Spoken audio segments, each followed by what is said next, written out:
Om Swastiastu.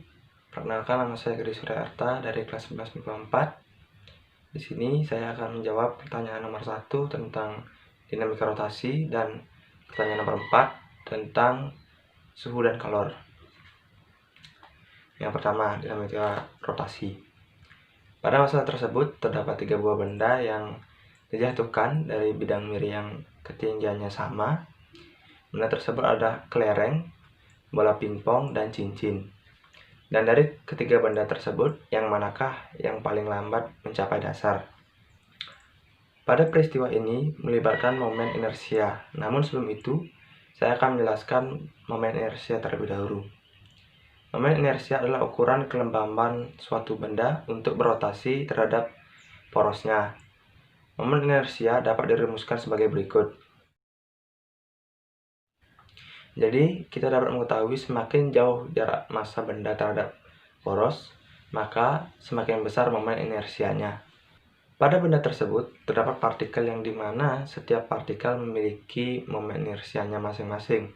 Dan dikarenakan bentuk dari benda yang berbeda-beda, maka muncullah konstanta bentuk untuk setiap benda yang nantinya akan digunakan untuk mencari kecepatan benda saat jatuh dari bidang miring. Penyelesaian masalahnya yakni kita dapat mengetahui bahwa konstanta bentuk dari ketiga benda tersebut yakni cincin dengan 1 m dikali r kuadrat, kelereng yakni inersianya 2/5 m dikali r kuadrat, dan bola pingpong yang momen inersianya 2/3 m dikali r kuadrat. Atau bisa dilihat pada gambar berikut, yang dimana silinder tipis berongga merupakan cincin, bola pejal adalah kelereng, dan bola tipis berongga adalah bola pingpong. Jika kita ingin mengetahui benda yang paling lambat jatuh ke dasar, kita tinggal mengecek konstanta bentuk di rumus momen inersianya. Karena benda yang memiliki konstanta bentuk paling besar, maka akan memiliki kecepatan yang paling lambat. Begitu pula sebaliknya. Jadi, benda yang paling lambat mencapai dasar yakni cincin. Jadi, kesimpulannya, jika kita bandingkan kelereng dengan cincin, kelereng adalah benda yang solid, yang masanya tersebar di pusat. Berbeda dengan cincin yang masanya hanya tersebar di bagian luarnya saja. Yang dimana semakin jauh jarak massa benda, maka makin besar momen inersianya. Saya lanjutkan ke soal yang nomor 2, yakni pertanyaan tentang suhu dan kalor. Pada permasalahan tersebut, orang yang pergi ke daerah yang suhunya rendah akan membawa jaket atau baju tebal.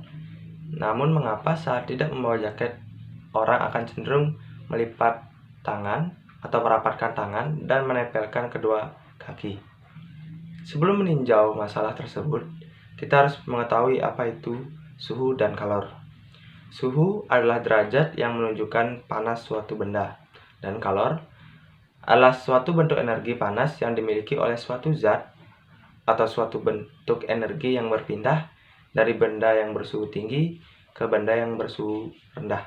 Pada permasalahan tersebut, terdapat perpindahan kalor yang terjadi, yakni perpindahan secara konveksi dan radiasi.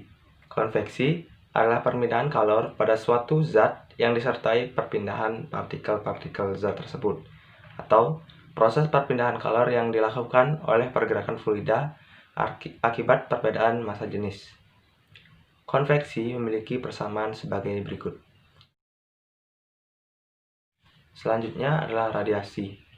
Radiasi adalah perpindahan kalor tanpa melalui zat perantara atau perpindahan energi kalor dalam bentuk gelombang elektromagnetik. Berikut persamaan dari radiasi.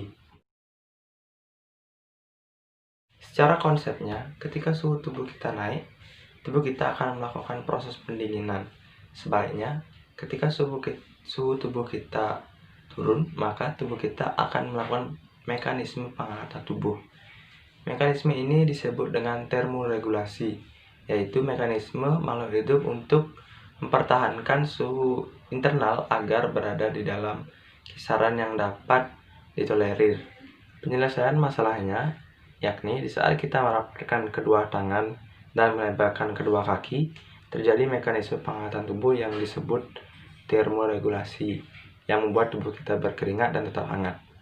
Hal lain yang dapat kita lakukan untuk menjaga suhu tubuh tetap hangat, yakni dengan memakai baju yang tebal atau jaket, yang dimana terjadi penguapan dalam tubuh dan membuat suhu tubuh tetap hangat.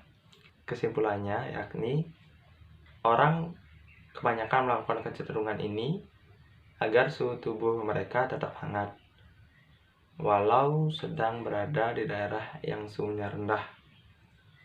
Sekian jawaban saya dari kedua pertanyaan tersebut.